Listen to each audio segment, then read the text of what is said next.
यहाँ पे आपको अपनी फैमिली प्लान करने के लिए शादी करने की बिल्कुल भी ज़रूरत नहीं। हेलो एवरीवन, आप सभी का स्वागत है हमारे चैनल विदेशी इंडियन में, जो दिल से है इंडियन। तो हम लेके आ गए हैं एक नया वीडियो।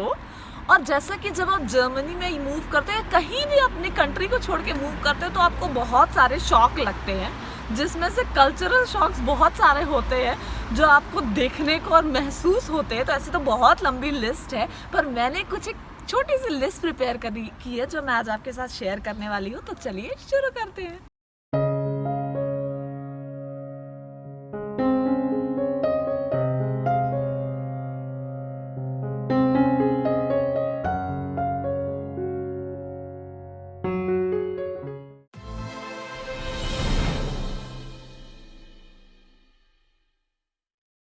तो जो सबसे पहला कल्चरल शॉक आपको ये लगेगा वो ये है कि पंक्चुअलिटी और इम्पोर्टेंस ऑफ अपॉइंटमेंट यहाँ पे बहुत ज़्यादा है। जैसे इंडिया में क्या होता है कि जैसे मान लो आपको किसी दोस्त से मिलना है, तो आपने कॉल किया, अच्छा ठीक है और चलो आज 2 घंटे में मिलते हैं। पर यहाँ पे अगर आपको किसी से मिलना है तो पहले से आपको बताना पड़ेगा, क्योंकि ऑलरेडी उनकी बहुत सारे अपॉइंटमेंट्स बुक होते हैं। तो वो जैसे मान लो अगर शाम को पार्टी पे जाना है, ठीक है, इंडिया में अगर वो होगा तो चलो ठीक है, हाँ चलते हैं पार्टी पे। पर यहाँ पे लोग नॉर्मली आपको बोल देंगे आके कि भाई देखो शाम को मेरी ऑलरेडी अपॉइंटमेंट है, मैं नहीं आ सकता हूँ। तो यहाँ पे हर चीज़ का अपॉइंटमेंट होता है, दोस्तों से मिलने का भी अपॉइंटमेंट होता है कई बार। और पंक्चुअलिटी, अगर आप किसी को किसी जर्मन को यहाँ पे बुला रहे हो, राइट, तो अगर 9 बजे बोल दिया है ना, तो वो 9 बजने में जो 5 मिनट बाकी है ना, वो पहले ही मेक श्योर करेगा कि वो टाइम पे आपके घर पे आए। तो पंक्चुअलिटी बहुत ज़्यादा इंपॉर्टेंट है, और वो खुद भी पंक्चुअल नहीं होते, यही आपसे भी एक्सपेक्ट करते हैं। तो जब आप जर्मनी आ रहे हो तो किसी भी मीटिंग को ज्वाइन करने में आप बिल्कुल भी लेट मत कीजिए। कोई भी इंटरव्यू अगर देना है, मेक श्योर 5 मिनट पहले ही आप कॉल ज्वाइन कर लीजिए। तो स्टार्ट बीइंग पंक्चुअल अगर आप जर्मनी आना चाहते हैं तो। अगली चीज़ जो मैंने एक फील की है यहाँ पे, तो जो लोग यहाँ पे रहते हैं जर्मनी में, वो डेफिनेटली उन्होंने ये नोटिस किया होगा। मुझे थोड़ा सा वियर लगा कि जब यहाँ ठंड आती है ना, तो आप ठंड में जैसे मान लो ट्रेन में ट्रैवल कर रहे हो, तो आपको बहुत ज़्यादा अगल बगल से नोज ब्लो करने के समझ रहे हो ना, मैं क्या करके थोड़ी बताऊंगी। वो नाक नोज ब्लो करने की आवाज़ हर जगह से आएगी। तो ये लोग हमेशा ना नैपकिन वैपकिन लेके चलते हैं और आराम से, मतलब बहुत ही बिल्कुल बिना शर्मो हया के अपना नोज ब्लो करते हैं, because most of the time बहुत सारे लोगों को सर्दी हुई होती है। तो ये चीज़ ना मुझे थोड़ी अजीब लगी। अगर सोचो नॉर्मली इंडिया में ऐसे थोड़ा सा, मतलब इतना तेज तो ऑब्वियसली नहीं करेगा नोज ब्लो, उसको थोड़ा सा अजीब माना जाता है, पर यहाँ पे बहुत ज़्यादा नॉर्मल है। तो मुझे थोड़ा सा अजीब लगा। आप बताओ अगर आपको भी ऐसा लगता हो तो। एक और चीज़ है जो आपको थोड़ा शॉक में डालेगी, पर एक तरह से देखा जाए तो अच्छा ही है, इससे कोई मनमुटाव नहीं होता है। अगर आप मान लो किसी कोई भी जर्मन फ्रेंड के साथ, कलीग के साथ कहीं बाहर जा रहे हो, राइट, तो अगर जो भी जैसे बिल आता है, अगर आपने ऑर्डर किया, तो वो मेक श्योर करेंगे कि जो भी आपका शेयर है या जो भी खाना आपने खाया है ना, वो उसका पैसा आपको देना पड़ेगा। तो मतलब पैसे के मामले में ना बहुत कट टू कट होते हैं, और मतलब एक सेंट का डिवीजन कर लेते हैं। तो मतलब इसको कोई ये नहीं मान रहा है कि मतलब जैसे रूड नहीं मानते हैं यहाँ पे ये ऑटोमेटिकली अंडरस्टूड है कि अगर खाना 2 लोग खा रहे हैं, 3 लोग खा रहे हैं, तो अपना TTMM मतलब पता होगा ना लोगों को। TTMM मतलब तू तेरा मैं मेरा। तो यहाँ पे आराम से तू तेरा मैं मेरा कर लेते हैं लोग, तो अपना अपना शेयर देते हैं।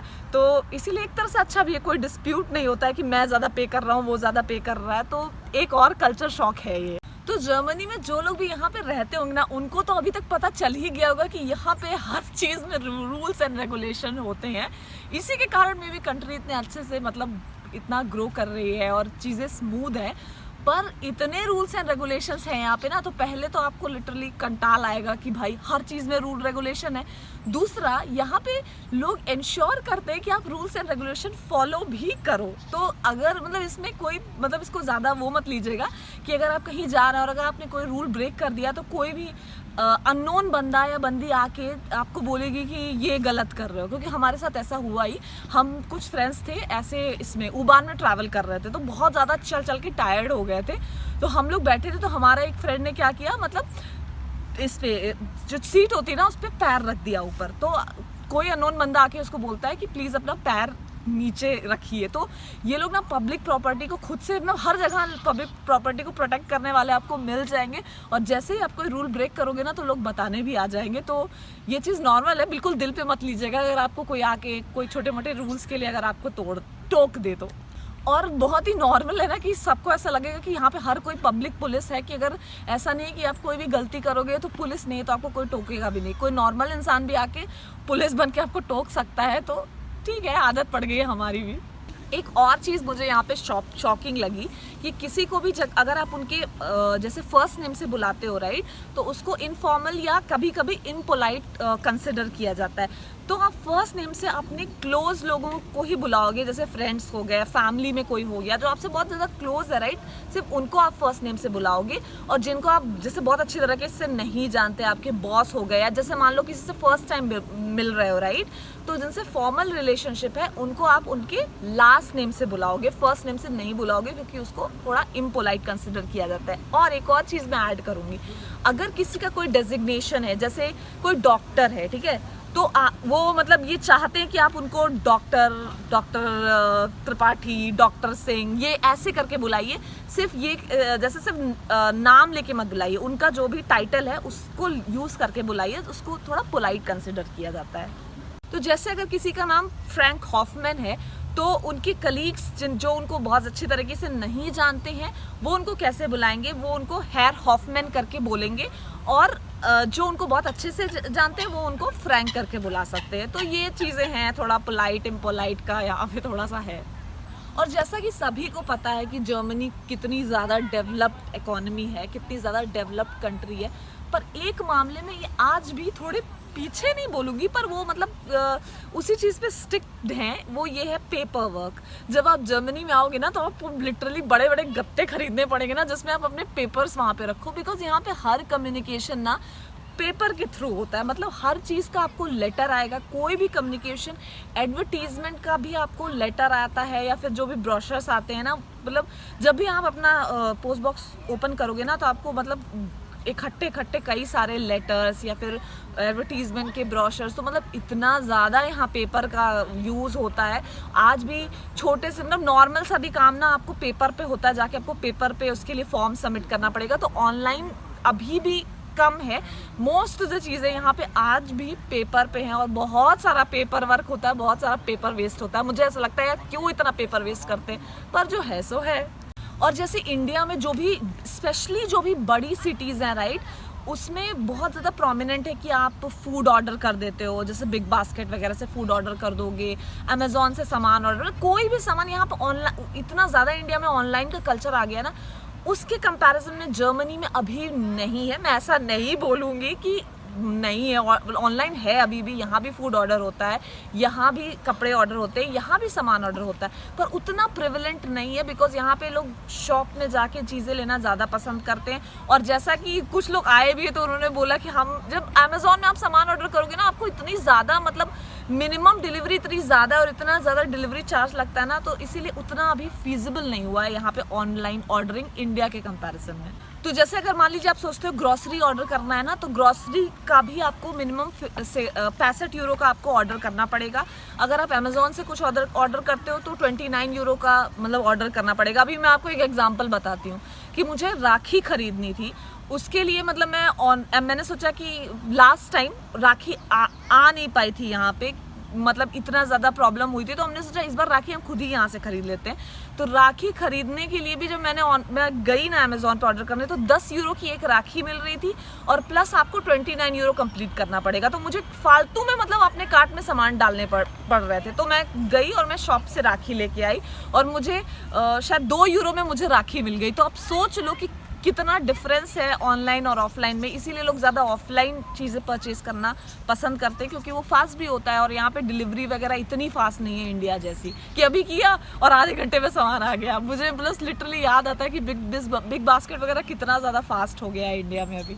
एक और कल्चरल डिफरेंस है यहाँ पे, तो अगर आप यहाँ पे आने वाले तो आपको अच्छा रहेगा अगर आप ये जान लो कि, तो अगर जैसे किसी भी आप जर्मन के घर में जा रहे हो राइट, तो यहाँ पे लोग जब भी किसी के घर में जाते हैं तो कुछ गिफ्ट लेके जाते हैं, जिसमें वाइन की बॉटल या फ्लावर, ये बहुत ही कॉमन गिफ्ट है। तो आप जब भी किसी के घर में जाओ मिलने के लिए तो उनके लिए कुछ गिफ्ट लेके जाओ, जो कि इंडिया में भी हम करते हैं ना, कभी कभी लेके जाते हैं। जैसे किसी अपने रिश्तेदार के यहाँ गए तो मिठाई लेके जाते हैं, पर मैं भी हर बार नहीं जाते। पर यहाँ पे जो मैंने सुना है ना, हर बार गिफ्ट लेके जाना पड़ता है, तो ये भी एक कल्चरल डिफरेंस है। नेक्स्ट थोड़ा शॉकिंग चीज़ है, वो ये है कि अगर आप ये सोच रहे हो कि आज फ्राइडे है, नाइट है, और अब मैं आराम करूँगी सैटरडे को, आराम से फिर संडे को जो भी काम है वो निपटाएंगे, तो वो आप यहाँ पे नहीं कर सकते हो। बिकॉज संडे को यहाँ पे सारी दुकानें, सारे ग्रॉसरी स्टोर सब बंद रहता है। तो आपको मेक श्योर करना पड़ेगा कि आप अपना सारा जो भी बाहर का सामान वगैरह लेने का काम है, राइट, वो आप सैटरडे को ही निपटा लो।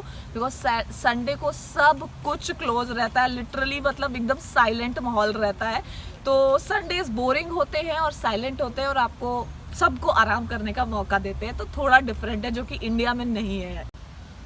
एक और चीज़ जो हमारे लिए शॉकिंग है, इंडियंस के लिए शॉकिंग है, पर अब तो पूरे वर्ल्ड में यही कल्चर आने लग गया है, वो है रिलेशनशिप का कल्चर। यहाँ पे आपको अपनी फैमिली प्लान करने के लिए शादी करने की बिल्कुल भी ज़रूरत नहीं है। तो मोस्टली लोग कई सालों तक पहले साथ रहते हैं, उसके बाद शादी करते हैं। 2, 3, 4 बेबीज़ भी हो जाते हैं, फिर भी वो शादी नहीं करते हैं। तो शादी करना यहाँ कोई ऑब्लिगेशन नहीं है कि आपको कोई कंपलसरी है शादी करना, या फैमिली स्टार्ट करने के लिए आपको शादी करने की ज़रूरत है। मैं खुद ही कितने लोगों को जानती हूँ जो मतलब 50 इयर्स के ओल्ड होके फिर शादी करते हैं। तो यहाँ पे बिना शादी के भी आप साथ रह सकते हैं और अपनी फैमिली स्टार्ट कर सकते हैं, और बहुत ही उसको रेस्पेक्टफुली ट्रीट किया जाता है। उतना ही मतलब वैसे ही ट्रीट किया जाता है जैसे किसी के हस्बैंड या वाइफ को ट्रीट किया जाएगा, उसी तरह से ट्रीट किया जाता है, एक फैमिली माना जाता है।